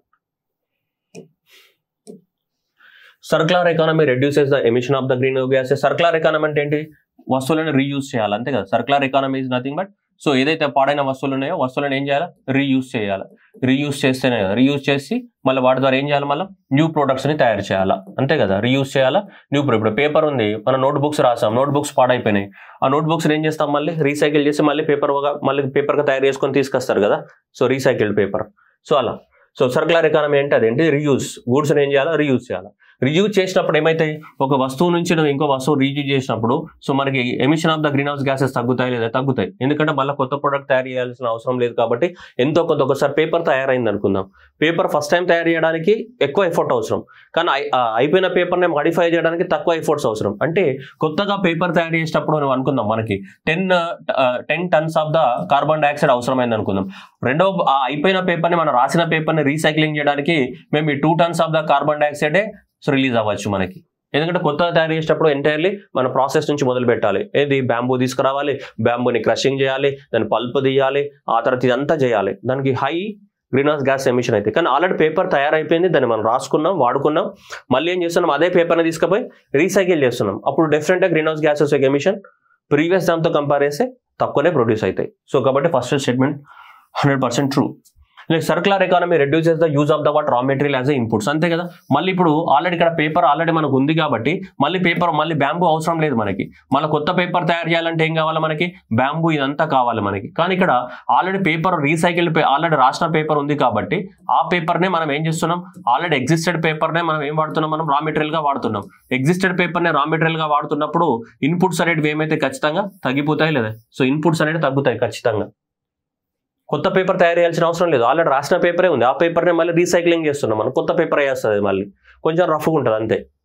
getting my point. So అందువల్ల సర్క్యులర్ ఎకానమీ వల్ల ఏం తగ్గుతాయి, reduces. Circular economy reduces the what, so use of the what రా materials as the what inputs తగ్గుతూ ఉంటాయి. Next third one, circular economy reduces the wastage in the production process, అంతే కదా. ఒకవేళ సపోజ్ అనుకుందాం పేపర్ రీసైక్లింగ్ అనేది లేదనుకుందాం. Paper recycling లేకపోతే మన రాసిన నోటు బుక్కులు ఈ పాత బుక్కులు కార్ఖానాలు ఇవన్నీ ఏమవుతాయి, వేస్టే కదా. ఏం చేస్తారు వాటిని, ఏం చేయలేదు. ల్యాప్టాప్లు కంప్యూటర్లు ఇవన్నీ ఉన్నాయి, వాటి ఇంట్లో రీసైక్లింగ్ చేయకపోతే ఏం చేయాలి. కాబట్టి రీసైక్లింగ్ అనేది దేన్ని తగ్గిస్తుంది, వేస్టేజ్ని తగ్గిస్తుంది. రీసైక్లింగ్ అనేది వేస్టేజ్ని తగ్గించడానికి ఉపయోగపడుతూ ఉంటుంది. Wastage in the what production process. ఎందుకంటే వేస్టేజ్ ఎందుకు తగ్గిద్ది, దాన్ని మనం రీయూజ్ చేసుకుంటున్నాం కదా.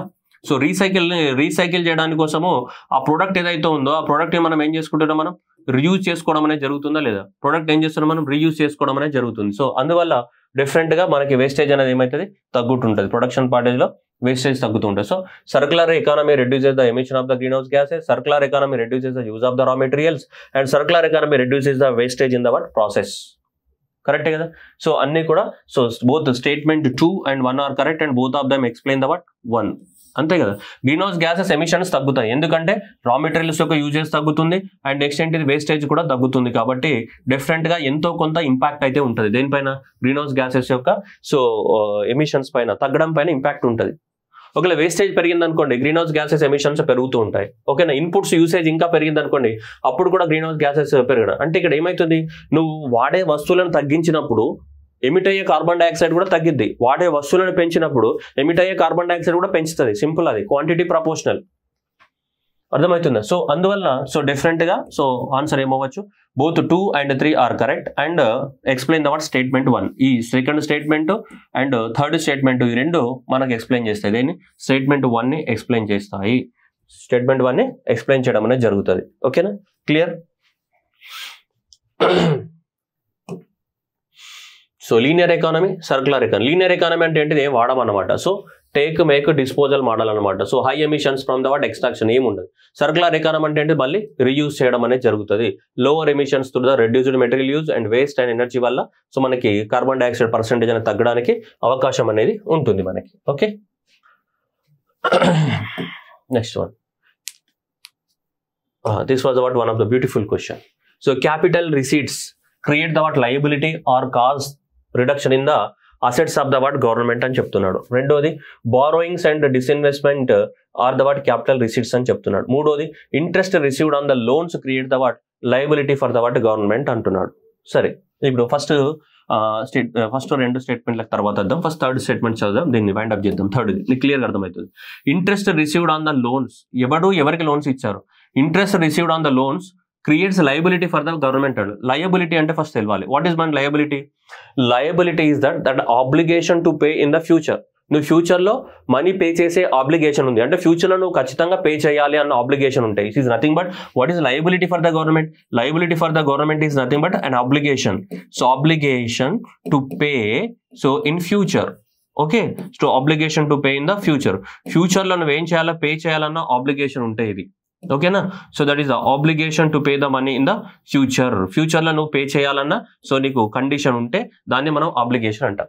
ఇప్పుడు లోన్ అన్నాం, లోన్ మీద ఏమొచ్చింది అంటున్నా, ఇంట్రెస్ట్ వచ్చింది అంటున్నాడు. అంటే ఇక్కడ దాని అర్థం ఏంటిది, గవర్నమెంట్ అనేది లోన్ ఇచ్చింది ఎవరికి వచ్చాం, XYZకి. సో నేపాల్కి అనుకుందాం, గవర్నమెంట్ అనేది నేపాల్కి లోన్ ఇచ్చింది అనుకుందాం. సో ఆ నేపాల్ ఏం చేసింది, దాని మీద ఇంట్రెస్ట్ రేట్ కట్టింది. ఓకే, నేపాల్ అనేది మనకి ఏం చేసింది, ఇంట్రెస్ట్ అనేది ఇచ్చింది.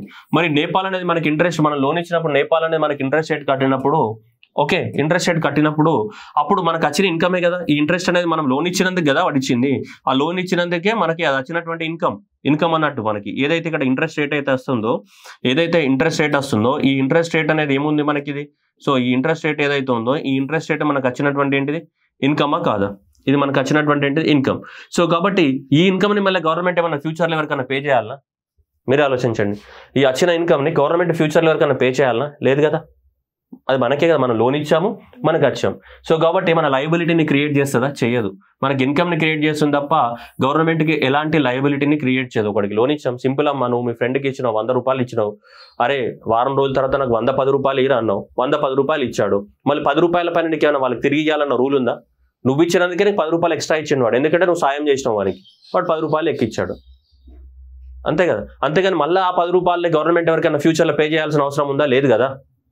అర్థమైందా చెప్పింది? సో కాబట్టి అది మనకు వచ్చినటువంటి profit or otherwise we call income. So కాబట్టి ఇంట్రెస్ట్ రేట్ రిసీవ్డ్ అన్నాడు ఇక్కడ. ఏమన్నాడు?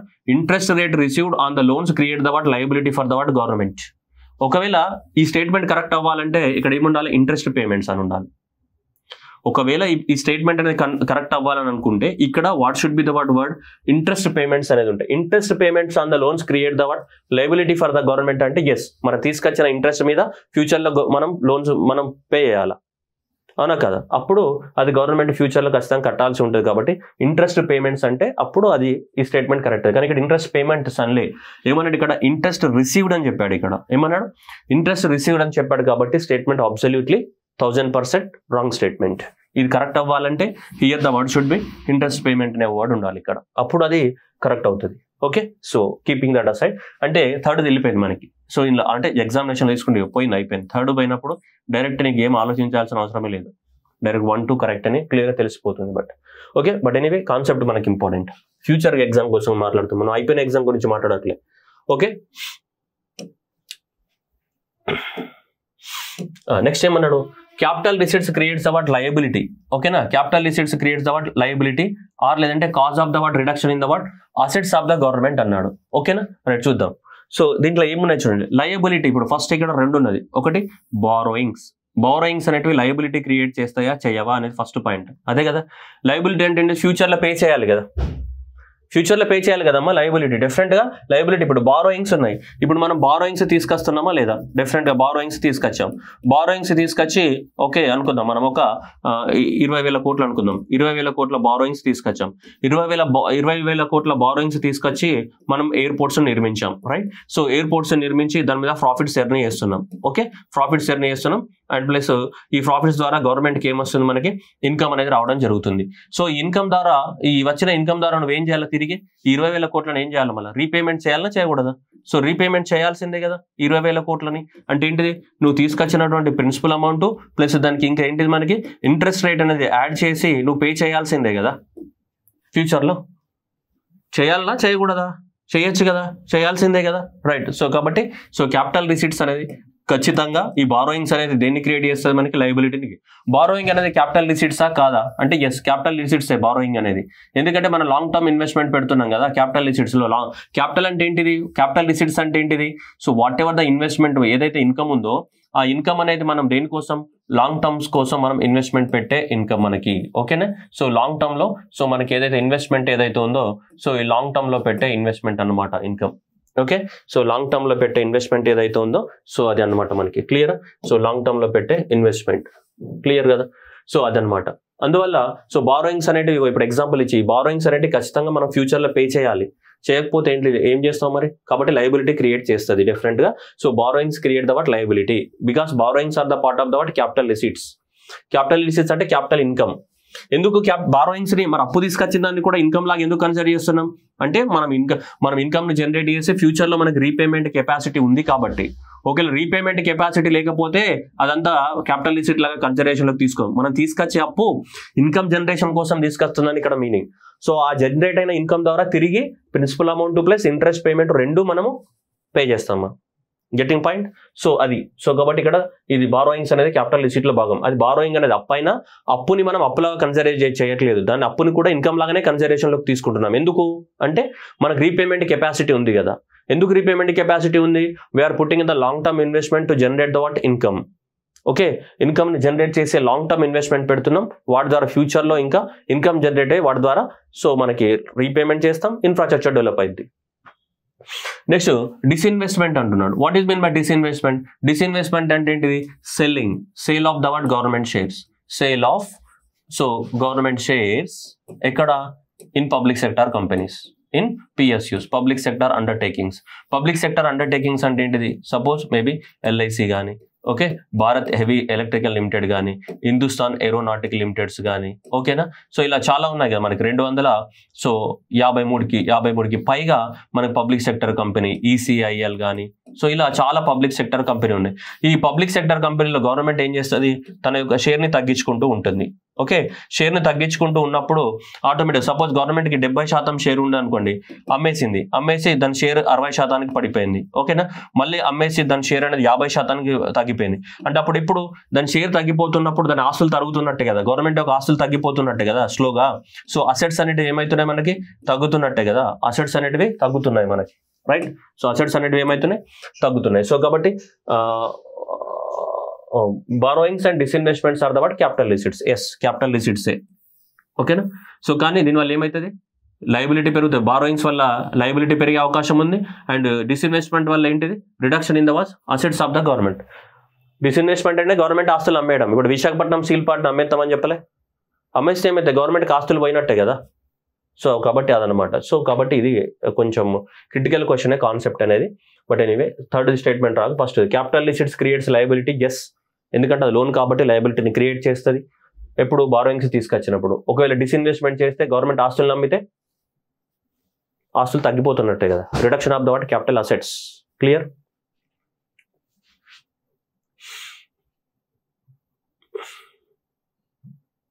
Next one.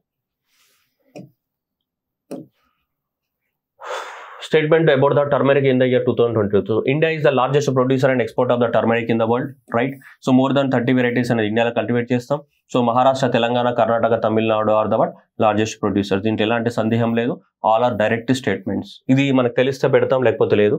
సో మనకి ఎందుకు ఇది న్యూస్లో వచ్చిందంటే మనకు నేషనల్ మనకి ఏంటిది టర్మరిక్ బోర్డు ఏంటి? ఓకే, సో మన టర్మరిక్ బోర్డు అనేది నిజామాబాద్లో పెట్టడం జరిగింది కదా. సో తెలంగాణలోని నిజామాబాద్లో నేషనల్ టర్మరిక్ బోర్డుని మనం ఎస్టాబ్లిష్మెంట్ చేసాం లాస్ట్ ఇయర్. సో ఎందుకంటే భారతదేశం మొత్తానికి టర్మరిక్ బోర్డు ఒకటే ఉంటుంది కాబట్టి అది తెలంగాణ ప్రాంతంలో నిజామాబాద్లో మనకి పెట్టడం జరిగింది. సో ఆ కాంటెక్స్లో మనకు కొత్తగా టర్మరిక్ బోర్డుని పెట్టారు కాబట్టి ఆ కాంటెక్స్లో ఇది అడగడం జరిగింది.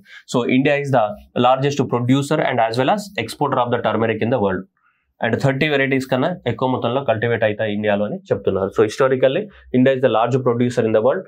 And Maharashtra important producer especially in the area like Sangli, and Tamil Nadu and Karnataka, Odisha, ivanni kuda. Telangana largest producer. Okay, so the largest producer in the context.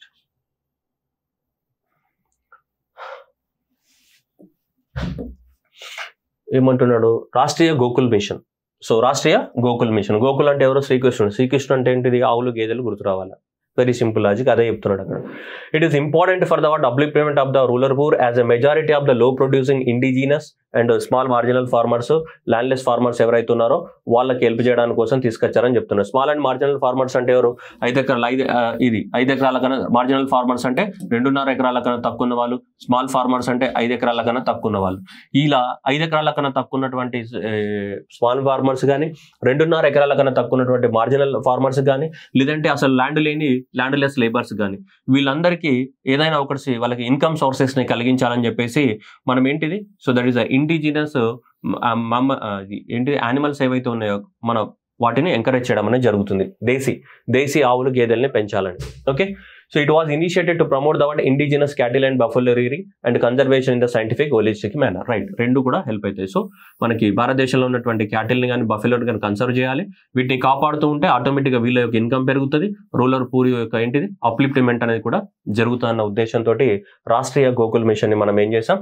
Launch చేయడం అనేది జరిగింది. Rashtriya Gokul mission ఎవరు launch చేశారు? So ఇది national programme for the bovine breeding dairy development corporation వాళ్ళు launch చేశారు.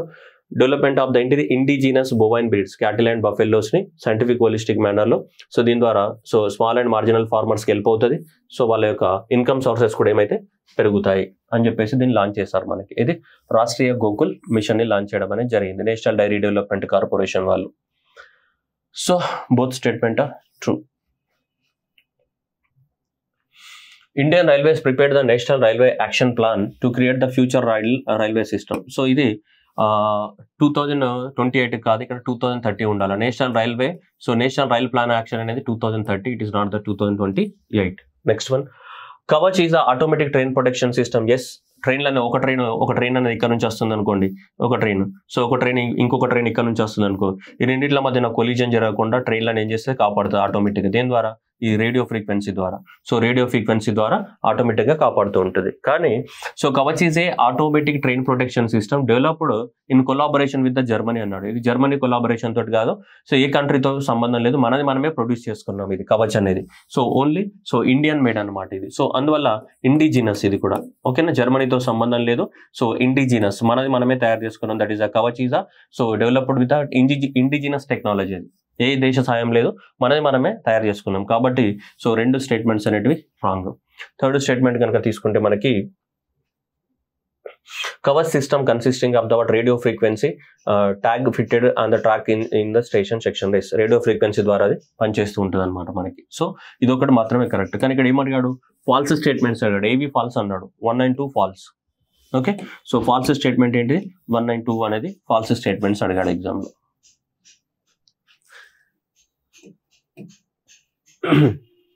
Question అడిగాడు ఇక్కడ simple. Suppose revenue expenditure is 80,000 crores and the revenue receipts is the 60,000 crores and the government budget showing the borrowings is the 10,000 crores and interest payment is the 6,000 crores. Then which of the following is the statements are correct అన్నాడు. Okay, ఇప్పుడు revenue deficit ఎంత అన్నాడు? Revenue deficit అంటే ఏంటిది? Revenue expenditure minus revenue income. వాడే ఇచ్చాడు. Revenue expenditure ఎంత? 80,000 crores. Revenue receipts ఎంత? 60. ఇక్కడనే ఇచ్చింది. సో వాడే క్వశ్చన్ లోనే ఇచ్చాడు 80,000 కోట్లు అండ్ 60,000 కోట్లు. సో టోటల్ ఎంత వస్తే మనకి 20,000 కోట్లు అనేది రావడం జరుగుతుంది. సో రెవెన్యూ డెఫిసిట్ ఎట్లా క్యాలిక్యులేట్ చేస్తావు? Revenue expenditure minus revenue income కదా. So then it is automatically equal to the 20,000 crores. ఇది ఫస్ట్ స్టేట్మెంట్ అనేది ఏంటిది? Correct. Revenue expenditure minus revenue income. So ఇది కరెక్ట్. ఓకేనా. Next physical deficit is the 10,000 crores అన్నాడు. The government budget is showing that borrowings is the 10,000 crores అన్నాడు. అంటే physical deficit అంటేనే borrowings కదా. Physical deficit is nothing but borrowings. ఎంత physical deficit ఏం indicate చేస్తుంది? సో ఫిజికల్ డెఫిసిట్ ఎట్లా calculate చేస్తావు? Physical deficit is nothing but so total expenditure minus total income. Okay, total expenditure minus total income excluding borrowings కదా. Excluding borrowings ని exclude చేస్తూ మనకి total income minus total expenditure. So అప్పుడు ఎంత అయితే shortage ఉంటుందో అంత ఏం చేస్తాను? బారోయింగ్ చేస్తావా లేదా? ఇక్కడ బారోయింగ్ అనేది 10,000 కోట్లు చూపిస్తుంది కాబట్టి 10,000 కోట్లు ఆటోమేటిక్ గా అది బారోయింగ్స్ అంటే ఏంటి? నథింగ్ బట్ ఫిజికల్ డెఫిసిటే. నెక్స్ట్ ప్రైమరీ డెఫిసిట్ ఎంత అన్నాడు? సో ప్రైమరీ డెఫిసిట్ ని ఎట్లా క్యాలిక్యులేట్ చేస్తాం మనం? ప్రైమరీ డెఫిసిట్ కి ఫార్ములా ఏంటిది? మనకు ఉన్నటువంటి physical deficit right. So minus interest payment కదా. మనం ఎంతైతే లోన్స్ తీసుకొచ్చామో ఆ లోన్స్ పైన ఇంట్రెస్ట్ ఎంత కడుతున్నాం అన్నది కదా. So that is the interest payment. So interest payments కదా. సో మనకి ఫిజికల్ డెఫిసిట్ ఎంత? 10,000 కోట్లు ఇచ్చారు. మనకి ఇంట్రెస్ట్ పేమెంట్ ఎంత ఇచ్చాడు క్వశ్చన్లో? 6,000 కోట్లు. సో 6,000 కోట్లని ఇంట్రెస్ట్ పేమెంట్స్ ఇచ్చాడు. సో టోటల్ గా మనకు వచ్చే ప్రైమరీ డెఫిసిట్ ఎంత? 4,000 కోట్లనే primary deficit. So primary deficit ఎంత? 4,000 కోట్లు. సో ఇక్కడ ఇచ్చినటువంటి 3 స్టేట్మెంట్స్ అనేటివి కరెక్టే. ఎప్పుడైనా గుర్తుపెట్టుకుంటే బడ్జెట్ లో బారోయింగ్స్ అంటే ఏంటిది? బడ్జెట్ లో మనకి ఇంత బారోయింగ్స్ తీసుకొస్తామంటే nothing but the borrowings are nothing but equal to physical deficit. Okay, so కాబట్టి సో ఇది 20,000 crores, ఇది 10,000 crores, ఇది 4,000 crores ఏవైతే ఉన్నాయో 3 స్టేట్మెంట్లు అనేటివి absolutely correct. 3 statements are correct ఇక్కడ. ఓకేనా. So 20,000 crores, 10,000 crores and 4,000 crores అనే స్టేట్మెంట్స్ ఏవైతే ఉన్నాయో ఈ 3 స్టేట్మెంట్స్ కూడా ఏంటి? కరెక్ట్ స్టేట్మెంట్స్ ఇక్కడ. ఓకే, నెక్స్ట్ మళ్ళీ సేమ్ అలాంటి క్వశ్చన్ ఇచ్చాడు చూడండి. A countries physical deficit stands at the 50,000 crores. It is receiving 10,000 crores to the non debt capital creating receipt and then the country's interest liability is about 15,000 crores. Then what is the gross primary deficit అన్నాడు. So మనకి ఇక్కడ already ఆ question లో physical deficit ఎంత అని already ఇచ్చేసాడు. Physical deficit ఎంత ఇచ్చాడు? ఇక్కడ 50,000 crores అనేది ఫిజికల్ డెఫిసిట్ అని ఇచ్చాడు. ఓకే, నెక్స్ట్ ఇంట్రెస్ట్ పేమెంట్ ఏదైతే ఉందో సో ఇంట్రెస్ట్ పేమెంట్స్ ఎంత ఇచ్చాడు? 15,000 crores ఇచ్చాడు. సో ఇంట్రెస్ట్ పేమెంట్ అనేది 15,000 crores ఇచ్చాడు. ఇక్కడ ఫిజికల్ డెఫిసిట్ అనేది 50,000 crores. Okay, 50,000 crores and interest payment ఏంటి? 50. ఇక్కడ 50,000, ఇక్కడ 15,000 crores ఇచ్చాడు. ఓకే, ఇప్పుడు ఏమన్నాడు చూడండి. కానీ ఇక్కడ 10,000 crores అనేది కన్ఫ్యూజన్ క్రియేట్ చేస్తుంది. ఏమన్నాడు? It is receiving 10,000 crores to the non debt creating. So non debt creating so capital receives అన్నాడు. అంటే మీరు అర్థం చేసుకోవాల్సింది ఏంటిదంటే ఆల్రెడీ ఫిజికల్ డెఫిసిట్ అంటేనే so physical deficit is nothing but is equal to the what మనం ఎంత అప్పులు తీసుకురావాలన్నది కదా బారోయింగ్స్. సో బారోయింగ్స్ కి ఈక్వల్. బారోయింగ్స్ ఎంత తీసుకురావాలనుకుంటుండు? 50,000 కోట్లు తీసుకురావాలనుకుంటుండు బారోయింగ్స్. అంటే ఆల్రెడీ ఈ 10,000 crores ఏదైతే ఉన్నాయో ఈ 10,000 crores ఆల్రెడీ ఇంక్లూడ్ అయి ఉంటుంది దీంట్లో. ఇది ఎందుకంటే ఫిజికల్ డెఫిసిట్ అనేది టోటల్ బారోయింగ్స్ కదా, టోటల్ బారోయింగ్స్ 50,000 కోట్లు. ఆ 50,000 కోట్లలో ఆల్రెడీ ఇది కూడా ఇంక్లూడ్ అయి ఉంటుంది 10,000 crores. ఓకేనా, 10,000 crores కూడా ఆల్రెడీ దాంట్లో ఇంక్లూడ్ అయి ఉంటుంది. సపరేట్ ఏముండదు మళ్ళీ. నాన్ డెట్ క్రియేటింగ్ క్యాపిటల్ ఇది సపరేట్. ఫిజికల్ డెఫిసిట్ అంటే అన్ని రకాల బారోయింగ్స్ కలిపి అందులోనే ఉంటాయి. కానీ క్వశ్చన్లో మనం కన్ఫ్యూజ్ చేయడానికి ఇట్లా పెట్టాడు కానీ, but all types of the borrowings are included under the what physical deficit. So అందువల్ల ఇక్కడ మనకి అది కన్సిడరేషన్లో తీసుకోవాల్సిన అవసరం లేదు. సో ఈ రెండు మైనస్ చేస్తే మనకు వస్తుంది కదా. సో దట్ ఈస్ ఏమంటున్నాడు, మనకి ప్రైమరీ డెఫిసిట్ ఎంత అని అడుగుతున్నాడు. So primary deficit is nothing but physical deficit minus interest payments కదా మనం చేయాల్సింది. ఫిజికల్ డెఫిసిట్ మైనస్, సో మనం చేయాల్సింది ఏంటి, మనకి ఇంట్రెస్ట్ పేమెంట్స్. సో ఆబ్వియస్గా మనకి ఎంత వస్తుంది, 45,000 కోట్లు అనేది ఆన్సర్ అవుతుంది మనకి. Okay, 48,500 crores.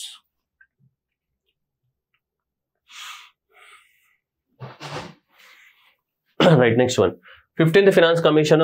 ఇది కొద్దిగా బై హార్డింగ్ నేచరే. సో ఏంటంటే అంటే ఆప్షన్ ఎలిమినేషన్ ద్వారా పెట్టచ్చు, బట్ అబ్జల్యూట్గా ఎగ్జామినేషన్లో ఆన్సర్ పెట్టడం కొంచెం కష్టం. ఎవరు అంత ఈజీ ఇంత డీటెయిల్గా చూడండి. 48,000 crores అనేది రికమెండ్ చేసింది. సో మనకని చెప్తున్నాడు మనకి దేనికి, ఎడ్యుకేషనల్ ఇన్స్టిట్యూషన్స్కి. సో ఇది ఎంత 45% అనేది రికమెండ్ చేసిందా, కాదు కదా. ఎంత రికమెండ్ చేసింది మనకి, 41% అనేది మనకి 15th ఫినాన్స్ కమిషన్ రికమెండ్ చేసింది. And 45,000 crores are kept as our performance based incentives for all the states carrying out the agriculture reforms. And next reintroduced the tax support for the withdrawal of the ఇది కూడా reintroduce చేయడం అనేది జరిగింది కదా. Tax efforts ఎంత, tax efforts కి మనకి ఎంత ఇచ్చారు, 2.5% ఆఫ్ ద వెయిటేజ్ అనేది ఇవ్వడం జరిగింది కదా ట్యాక్స్ ఎఫోర్ట్స్ కి. 15th ఫినాన్స్ కమిషన్ అనేది ట్యాక్స్ ఎఫోర్ట్స్ కి 2.5% ఇవ్వడం అనేది జరిగింది. సో ఇక్కడ మనకి 41% అనేది ఇచ్చారు. ఓకేనా. సో కాబట్టి ఇక్కడ ఎగిరిపోయినాయి, ఇక్కడ 2 ఉంది, ఇక్కడ 2 ఉంది, ఇక్కడ 2 ఉంది. సో పోయింది, మిగిలింది ఏంటిది 134 కరెక్ట్ అనే కదా. నీకు ఒక 2 తెలిస్తే చాలు. ఇక్కడ 2 అనేది 41% ఆఫ్ ద రికమెండేషన్స్ అని తెలిస్తే ఇక ఆటోమేటిక్గా మిగతా కరెక్ట్ అని మనకు తెలిసిపోతుంది. సో అవి ఓకే. సో ఇంట్రడ్యూస్డ్ ఇది. సో కాబట్టి ఆన్సర్ ఏమవుతుంది మనకి 134. ఇది కొంచెం బై హార్ట్ చేసుకోవాల్సిన డాటానే, అంటే మనకి finance commission amount of the money అది.